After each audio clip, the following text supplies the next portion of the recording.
Hi friends, shutting off the little heater in here. Happy day 38 of A Path of Purpose, and let's talk about insomnia tonight.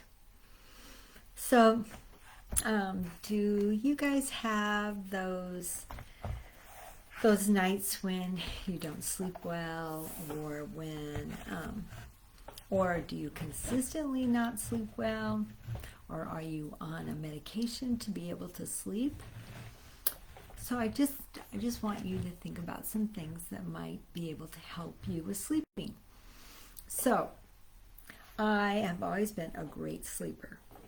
In fact, the main reason I got in trouble in high school was because I was always late because I would rather sleep in than get up and go to school. And But I don't think it was because I stayed up late. I think I just like sleeping. And so, but the interesting thing is, insomnia is a common problem in our society. And there's multiple reasons for that, right? Electronics, staying up late, scrolling Facebook, drinking all the energy drinks and caffeine, living on junk and sugar. So there's a lot of things that contribute to insomnia. Um, so I just want for us to ask ourselves a question. When we're not able to sleep, what are we doing? So last night was one of those nights for me. Let me get readjusted here. Yeah, so that was one of those nights for me. And so I woke up, I went to bed about 10 and woke up about 1. And so when I get in trouble is when I pick up my phone and I start scrolling. And then pretty soon, 30 minutes goes by, an hour goes by, 2 hours goes by, and you're just sucked into this scrolling, right? And it's non-productive. It just keeps you awake, and it's a problem. Well, last night when I woke up at 1, my mind was on things that I needed to be getting done.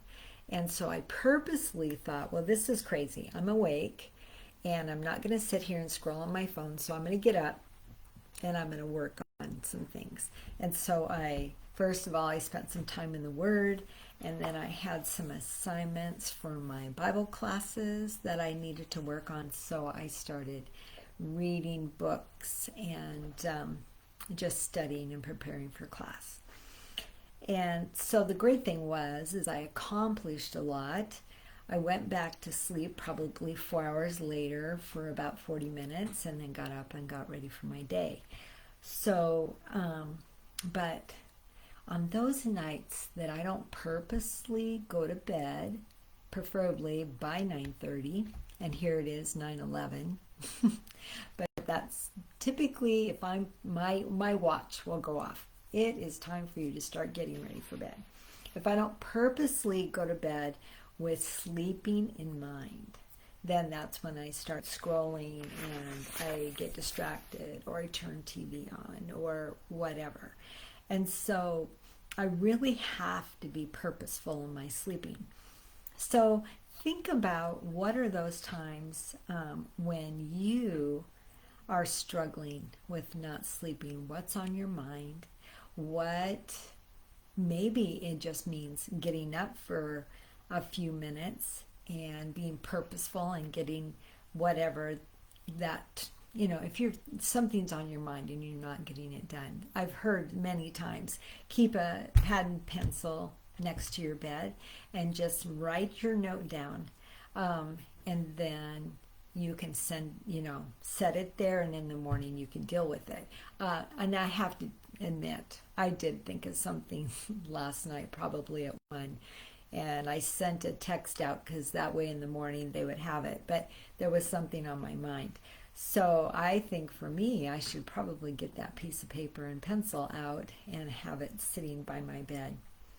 But the great thing is I was purposeful last night, and I did it was a productive day, even though I looked very tired today and it's time for me to go to bed.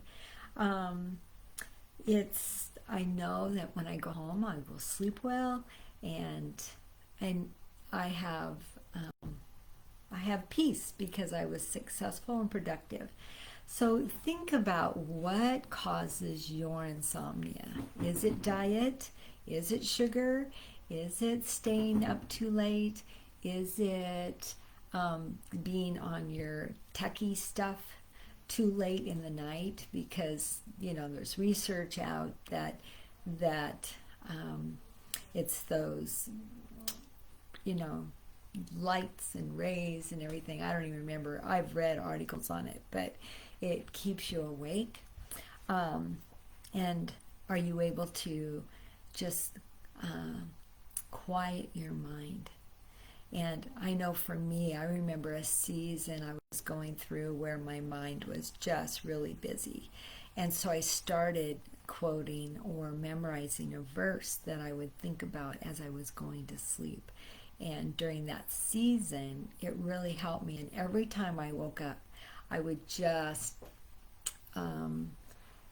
think about that scripture verse or think about Jesus. And then I would go back to bed and I would sleep. And obviously, you have to decide that for yourself. You have to know what's going to help you be successful for those nights or days when you're not sleeping. I remember when I was working nights during nursing school, so I would work 8 10-hour days. So then I would basically get 80 hours in 1 week, and then the rest of my time would be focused on school. Sometimes I think, how did I even make it through school, trying to go to school and work? Because there was times when I would get off work and I would get to a stoplight and I'd fall asleep at the stoplight. Good thing was early in the morning. I was so tired, but then there's people that you guys work nights, you work the graveyard shift, and then you go home and then you can't sleep. And that was never my case. If I was working nights and I would get home, I would sleep straight 12 hours because it seems like when you work graveyard, you almost need more sleep than you did if you work during the day. But I do know people that really, really struggle sleeping days. So maybe working graveyard isn't the best thing for you. So anyway, just think about what causes your insomnia, what you can do for yourself, and help, prevent insomnia in your life. And I know some of you have to take meds, but maybe there's something else that will help. All right. That's it. I'm going home to bed, and I hope you guys have a great night's sleep. Talk to you soon.